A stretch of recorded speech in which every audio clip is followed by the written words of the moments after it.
Alright, so I'm really excited for today's video because we're going to be talking about Unchained and how to beat it. It is amazing what Unchained has been doing lately, and if you were watching the 3v3 YCS, you saw a lot of Unchained in Top Cut. The team of Jesse Cotton, Christian Urena, and Walter Jewell, all of them played Unchained, and in the winning team, Puck played Unchained as well. Patrick Hoban played it, and since some of the top players consider Unchained to be a good choice, I think we need to talk about it because probably more people will play it now with some of the success that the deck has been seeing, also on the regional level. So I figured we would break down a couple options that you can play against this deck because it's kind of hard to counter.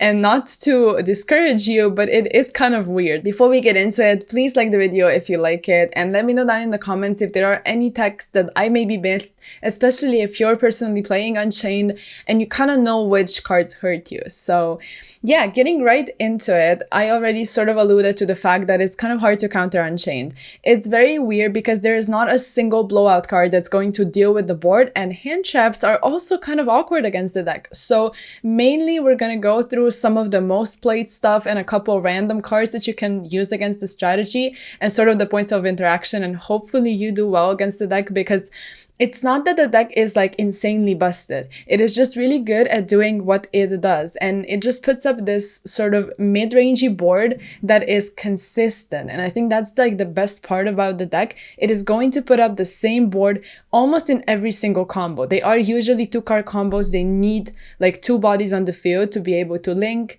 and really get their plays going, but that's something that can be achieved almost every single turn, pretty much every single turn. So we established it's consistent, and it also plays a lot of non-engine, and one of the best things about it is the recursion that it has. It is just always going to replenish its resources, and that's why even if it's not the most busted, insane tier 0 combo or something strategy, it's a very decent, very consistent deck, and I think this is the type of deck you want to be playing in today's meta. So with that being said, the first card I wanted to talk about is Ash because it's like the most generic and also sees the most play, especially because of the Chimera deck.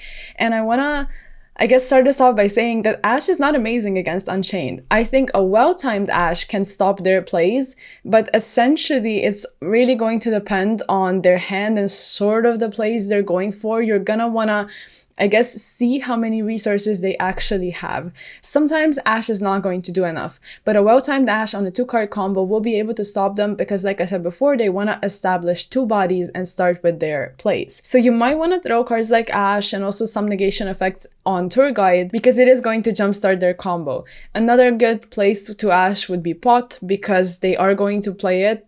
Almost every single build is playing it, and they are going to try to dig for resources, especially going second. It is really dangerous for them to be able to see side deck cards. So yeah, Ash is kind of a little weird, but I do want to cover it because it's generic. Now, another card that a lot of people talk about is Nibiru, and everybody always says Nibiru is amazing against Unchained, it's always going to beat them. It's not really the case.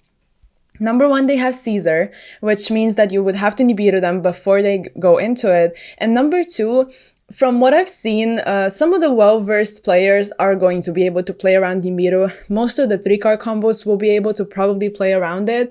It just kind of is going to depend on their resources. But for the most part, if your hand allows you to do that, and if you are, I guess, testing enough with the deck, you're going to be able to find lines that play around Nibiru. So I wouldn't, I guess, exactly rely on it.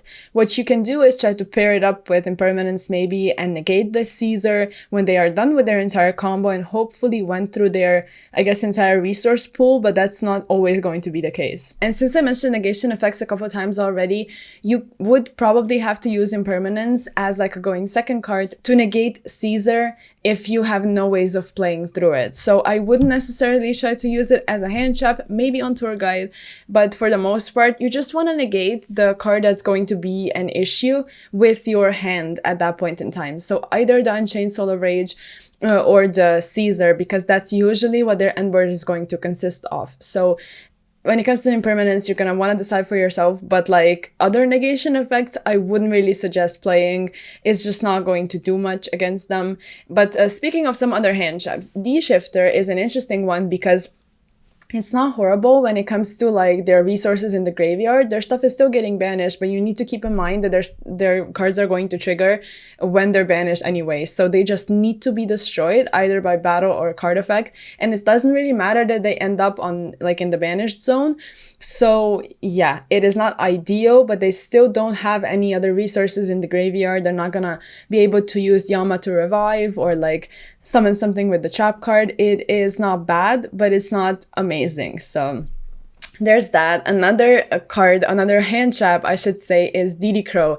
And this one I already mentioned, like right now, the Yama revive and the revive with the trap card. That's sort of the, I guess, point you would want to use Didi Crow. Didi Crow, I personally think, is just a little bit weird in this meta because it's nice against Unchained and it's quite nice against Pearly, but it doesn't have that many, I guess, applications in other matchups, and usually you would want to play cards that cover all of your matchups or at least most of the meta matchups. So when it comes to Didi Crow, it's not that it's bad, it's just not amazing against a lot of strategies, so I don't know how realistic it is for you to actually cite it. If you expect a ton of Pearly and Unchained, there is a reason to play it, but again, you would have to decide for yourself and it's going to depend on your meta. And also just a little, I guess, point of interaction that Bell has, it is not amazing. I'm just gonna start this off by saying Bell is not great.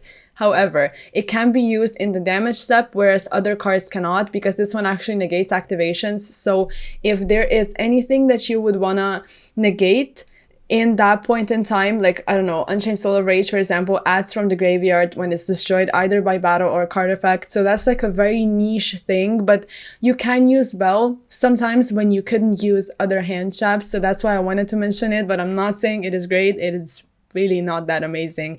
And Bischios, if you're playing it in your strategy anyway, then you can use it like at the same point you would use Didi Crow, but that's again going to depend if you're actually playing a Bischio deck. Now, speaking of some going first cards, going second cards, and some random cards as well, when it comes to going first cards, of course, we're going to be talking about Floodgates. And there can be only one is really nice against this deck. They're all fiends, and it's not that easy for them to be able to there can be, but you need to keep in mind that their trap card that pops an Unchained monster and a card on the field is destruction. So they're always gonna find a way to out your stuff, but it might take them long enough for you to be able to establish your board and all of that. And when it comes to another Floodgate, Goes a Match is also nice because they have different attributes. There's fire, water, dark. But again, they can play removal such as Nightmare Phoenix. It's literally amazing because it is a fire. They're gonna be able to go into it. So if they prepare for your stuff, you probably won't do much with your Floodgates. It's just going to kind of depend if you actually catch them off guard. And speaking about some going second cards, probably one of the, if not number one, is gonna be Lava Golem. They will almost always, like I said, consistently end on the same board, which is Hiking Caesar and Unchained Soul of Rage. Lava Golem is incredible against that. You also don't trigger any effect that would trigger with the card being destroyed. It is obviously not destroyed, just used for the summon of Lava Golem. So it is nice, but it's a sort of niche because not every single deck can play it, so that's kind of lame, but like Lava Golem is insanely impactful if you can afford to run it.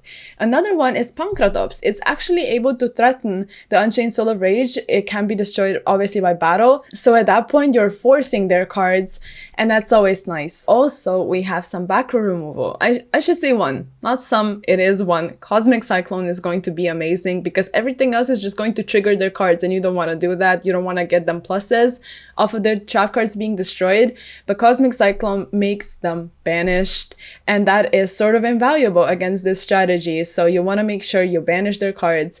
And then I just wanted to, I guess, to round off this video, cover a couple random cards that you can use in some strategies. Like Abyss Dweller, for example, is busted against Unchained, but it's only useful if you play a rank 4 deck. So if you play Tier Elements, you can play it, or like other random stuff in the meta, you can afford to play Abyss Dweller in it probably, and I think it's going to be very useful. Lord of the Heavenly Prison is another one that's of course seeing play in the Labyrinth strategy because you're actually preventing set cards from being destroyed, and this is usually what gets Unchained plays going. So that's like a random interaction that I wanted to mention. And another thing to sort of like give some general advice would be two things.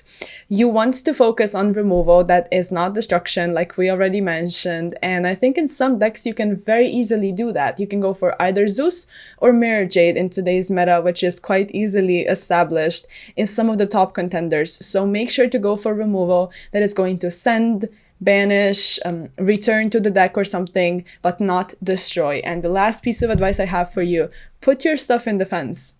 It is literally going to take you a very long way in the matchup because they won't be able to crash their stuff to get their plays going if you have big bodies on the board. So yeah, I think that's going to be it for today's video. Hopefully I covered some useful cards. It's really weird to side against Unchained, and that's just what it is. So I guess I attempted to give you a couple ideas on the points of interaction and some of the cards that you can use. And if you found this video helpful, please make sure to like it and let me know down in the comments, as well as add to my video, please, and let me know if there are any other cards. There's random stuff like Silent Graveyard, for example, and there's probably like other stuff as well, but it's not amazing and that useful in other matchups.